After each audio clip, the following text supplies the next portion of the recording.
Welcome back to my channel. சரி, இன்றைக்கி ஒரு இன்ட்ரெஸ்டிங்கான சுச்சுவேஷன் இமேஜின் பண்ணுங்கள். 2 ஸ்டூடெண்ட்ஸ் இருக்காங்க. 2 பேரும் ஆவரேஜ் மார்க் 70. ஆனால் ஃபஸ்ட்டு ஸ்டூடெண்ட் எப்போதுமே 68லேருந்து 72 அப்படின்ற மார்க் ரேஞ்சில் தான் மார்க் எடுப்பான். அதே மாதிரி செகண்ட் ஸ்டூடெண்ட் வந்து ஒரு எக்ஸாமில் 100னும் இன்னொரு எக்ஸாமில் 40 எடுக்கிறான். இப்போ சொல்லுங்கள், ஆவரேஜ் சேமாக இருந்தாலும் 2 பேரோட பர்ஃபார்மன்ஸும் சேமாக பார்த்தா டெஃபினட்டாக இல்லை.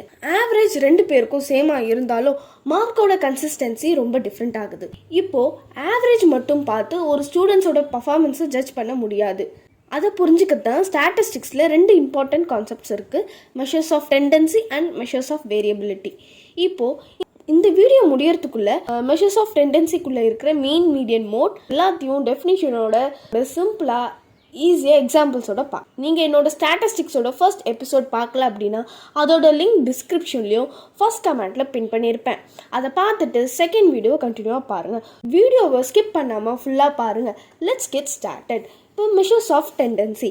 இப்போ ஸ்டாட்டிஸ்டிக்ஸில் நம்ம ஒரு டேட்டா செட்டை கலெக்ட் பண்ணுறோம். அது ஸ்டூடெண்ட்ஸ் மார்க்காகவும் இருக்கலாம், எம்ப்ளாயி சேல்ஸாகவும் இருக்கலாம், இல்லைனா பேஷண்ட்ஸ், ஹாஸ்பிட்டல் பேஷண்ட்ஸ் ஏஜாகவும் இருக்கலாம். ஸோ இப்போ யாராவது உங்ககிட்ட பார்த்து ஒரு கொஷின் கேட்குறாங்க, ஓவரால் டேட்டா எப்படி இருக்குது, நீங்கள் எல்லா வேல்யூவும் சொல்ல முடியுமா அப்படின்னு கேட்குறாங்க. முடியாதுல்ல. அதுக்கு பதிலாக தான் ஒரு சிங்கிள் வேல்யூ யூஸ் பண்ணுறோம். அந்த சிங்கிள் வேல்யூ தான் அந்த டேட்டா செட்டவே ரெப்ரசன்ட் பண்ணும். அதை கண்டுபிடிக்கிற ஒரு யூஸ்ஃபுல் ஸ்டாட்டிஸ்டிக்கல் மெத்தட் தான் அந்த மெஷர்ஸ் ஆஃப் டெண்டன்சி. ஒரு டேட்டா செட்டோட சென்ட்ரல் ஆர் ரெப்ரசன்டேட்டிவ் வேல்யூவை கண்டுபிடிக்க யூஸ் பண்ணுற ஸ்டாட்டிஸ்டிக்கல் மெஷர்ஸ். இதில் 3 கான்செப்ட்ஸ் இருக்குது: மீன், மீடியன், மோட். இது சிச்சுவேஷனுக்கு சிச்சுவேஷன் டிஃப்ரெண்ட் மெஷர்ஸை யூஸ் பண்ணும். அதனால டேட்டா சயின்ஸுக்கு இந்த 3த்துலேயும் நல்லா புரிஞ்சுக்கிட்டால் மட்டும்தான் இந்த ஸ்டாட்டிஸ்டிக்ஸ்குள்ளே புந்து விளையாட முடியும். சரி, இப்போ இதில் ஃபர்ஸ்ட் கான்செப்டாக மீன் பார்க்கலாம். எல்லா வேல்யூவோட டோட்டல் சம்மை எடுத்துட்டு டோட்டல் நம்பர் ஆஃப் வேல்யூவில் டிவைட் பண்ணுறது தான் மீன். இப்போ நம்ம ஸ்கூலில் சொல்லுவாங்களா ஆவரேஜ்னு, அதுதான் நம்மளோட மீன். இப்போது மீனோட ஃபார்முலா என்ன அப்படின்னா sum of all observation divided number of observation. Formula பார்த்தா ரொம்ப சிம்பிளாக தான் இருக்கும். ஸ்டெப்ஸ் என்ன அப்படின்னா ஃபஸ்ட்டு எல்லா வேல்யூவும் ஆட் பண்ணணும், எத்தனை வேல்யூ இருக்குன்றதை கவுண்ட் பண்ணணும். இப்போது டோட்டல் சம்லேருந்து டோட்டல் அப்சர்வேஷனை டிவைட் பண்ணால் நம்மளுக்கு அவுட்புட் கிடைக்கும். ஸோ இப்போ ரியல் எக்ஸாம்பிள்ஸாக பார்த்தோன்னா இப்போ நம்மளுக்கு இப்போ நீங்கள் ஒரு டெலிவரி கம்பெனியில் இருக்கீங்க. மண்டேலேருந்து ஃப்ரைடே வரைக்கும் பார்சல்ஸை டெலிவரி பண்ணியிருக்கீங்க. இப்போ மேனேஜர் கேட்குறாரு, டெய்லி ஆவரேஜ் டெலிவரிஸ் எவ்வளோ அப்படின்னு கேட்குறாரு. அப்போ டெய்லி டீட்டெயில்ஸை நீங்கள் சொல்லணும்னு தேவை கிடையாது. மீனில் உங்களோட கால்குலேஷன்ஸை போட்டு அதில் வர ஆவரேஜை மட்டும் சொன்னால் போதும். இப்போ மண்டேலேருந்து ஃப்ரைடே வரைக்கும் எவ்வளோ பார்சல்ஸ் இருக்குன்றதை ஆட் பண்ணி எத்தனை டேஸ் இருக்குன்றதை டிவைட் பண்ணி வர ஆவரேஜை சொன்னால் போதும். இதனால் பிளானிங் ஈஸியாக முடிஞ்சிடும், எம்ப்ளாயீஸை அலோகேட் பண்ணுறதும் ஈஸியாக ஆகிடும். ஸோ இதில் வந்து ஃப்யூச்சர் டிமாண்ட் ப்ரிடிக்ட் பண்ணுறதும் ஈஸி. அதனால தான் பிஸ்னஸில் ரொம்ப யூஸ் ஆகுது. இதெல்லாம் இருந்தாலும் சில லிமிட்டேஷன்ஸ் இந்த மீனுக்கு இருக்குது. அஃபெக்டட் பை அவுட்லேயர்ஸில் பார்த்தோம் அப்படின்னா 10 வித் அவுட்லேயர்ஸ், வித்தவுட் அவுட்லேயர்ஸ்னு 2 இருக்குது. இப்போது 10, 12, 11, 13, 1000ன்னு இருக்குது. அந்த 1000 தான் நம்மளோட அவுட்லேயர்.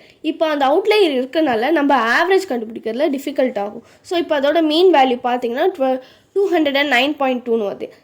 அதே வேல்யூஸ் வச்சு அந்த 1000 இல்லாமல் பார்த்தோம் அப்படின்னா நம்மளுக்கு மீனோட வேல்யூ 11.5 வருது. ஸோ இதனால தான் வேல்யூஸில் அவுட்லேயர்ஸ் இருந்தால் மீன் யூஸ் பண்ண மாட்டாங்க. சில சுச்சுவேஷன்ஸில் மீன் ஒர்க் ஆகாது, அப்போ அதுக்கு வேறு மெஷர்ஸ் தேவை. அதுதான் மீடியன். இப்போ நம்ம மீடியன்னா என்னன்னு பார்ப்போம். அசெண்டிங் இல்லைனா டிசெண்டிங் ஆர்டரில் அரேஞ்ச் பண்ணும்போது மிடில் வேல்யூ வர வேல்யூ தான் நம்மளோட மீடியன். இன்னும் சிம்பிளாக புரிஞ்சுக்கணும்னா, நீங்கள் ஒரு ரேஸ் கண்டக்ட் பண்ணுறீங்க, ஒரு 100 ஸ்டூடெண்ட்ஸ் ஃபினிஷ் பண்ணுறாங்கன்னா உங்களுக்கு ஆவரேஜ் பொசிஷன் தேவை கிடையாது. மிடில் இருக்கிற ஸ்டூடெண்ட்ஸ் யாருன்னு தெரியணும். அதுதான் மீடியன் கான்செப்ட். இப்போது அது எப்படி ஃபைண்ட் பண்ணணும் அப்படின்னா, ஃபஸ்ட்டு டேட்டாவை அசெண்டிங் ஆர்டரில் அரேஞ்ச் பண்ணணும். நெக்ஸ்ட்டு டேட்டா அப்சர்வேஷன்ஸை வந்து அனலைஸ் பண்ணணும். அது ஆர்டர் வேல்யூஸாக இருக்கா இல்லை ஈவன் வேல்யூஸாக இருக்கான்றதை செக் பண்ணணும். தேர்டாக வந்து அது கிடைக்கிற வேல்யூஸை வச்சு அதோட மிடில் வேல்யூவை நம்ம மீடியன் யூஸ் பண்ணி கண்டுபிடிக்கலாம்.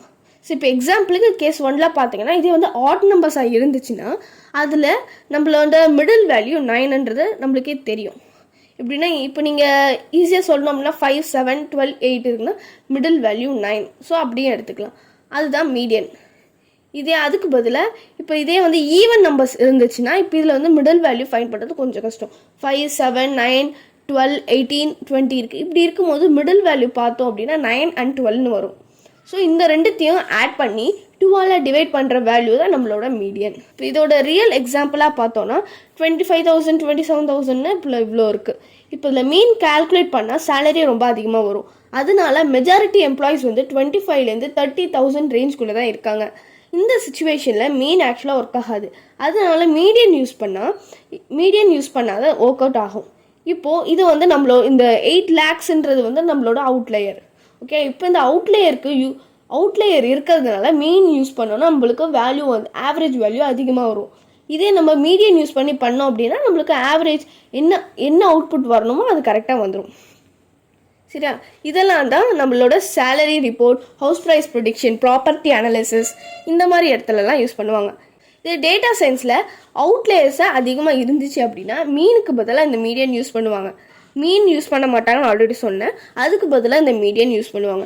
எஸ்பெஷலாக டேட்டாவை க்ளீன் பண்ணுறதுக்கு ஃபீச்சர் இன்ஜினியரிங், மிஸ்ஸிங் வேல்யூ இந்த மாதிரி இடத்துலலாம் மீடியனை ரொம்ப யூஸ் பண்ணுவாங்க.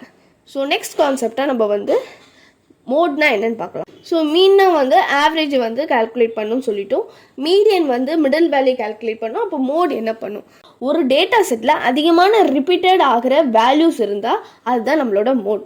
இது சிம்பிளாக சொல்லணும்னா மோஸ்ட் ஃப்ரீக்வெண்ட் வேல்யூன்னு சொல்லுவாங்க. இப்போ ஒரு ரியல் எக்ஸாம்பிள்னா ஒரு ஷோரூமில் கஸ்டமர்ஸ் பர்ச்சேஸ் பண்ணுற ஷூ சைஸ் வந்து இந்த மாதிரி 7, 8 இந்த மாதிரி ரேஞ்சஸில் இருக்குது அப்படின்னா இதில் எது ரிப்பீட்டடாக வருதோ அந்த மாதிரி எது அதிகமாக இருக்குதோ அதுதான் நம்மளோட மோட். இப்போ மேனேஜர் கேட்குறாரு, ஆவரேஜ் ஷூ சைஸை கால்குலேட் பண்ணால் யூஸ் ஆகாது. ஸோ மிடில் சைஸையும் யூஸ் இல்லை, மோஸ்ட் சோல்டான சைஸ் தான் முக்கியம். ஸோ அதுதான் சொல்கிறோம் மோடுன்னு. டேட்டா சயின்ஸில் மோட் வந்து கேட்டகரிக்கல் டேட்டாவுக்கு ரொம்ப யூஸ்ஃபுல்லாக இருக்கும். இப்போ examples most purchased product, most common blood group, most used mobile brand இந்த மாதிரி கேட்டகரிக்கல் அனலைசிஸ்க்கு இந்த மோட் யூஸ் பண்ணுவோம். சரி, இப்போ இதெல்லாம் ஓகே. இப்போ மீடியன் மோடோட டிஃப்ரென்சஸ் கம்பேரிசன்ஸ் சின்ன கம்பேரிசன் பார்க்கலாம். மீன் எடுத்துக்கிட்டோன்னா எல்லா வேல்யூவும் கன்சிடர் பண்ணும், ஆவரேஜை கால்குலேட் பண்ணும், அவுட்லேயர்ஸை அஃபெக்ட் பண்ணும். இது மீன்.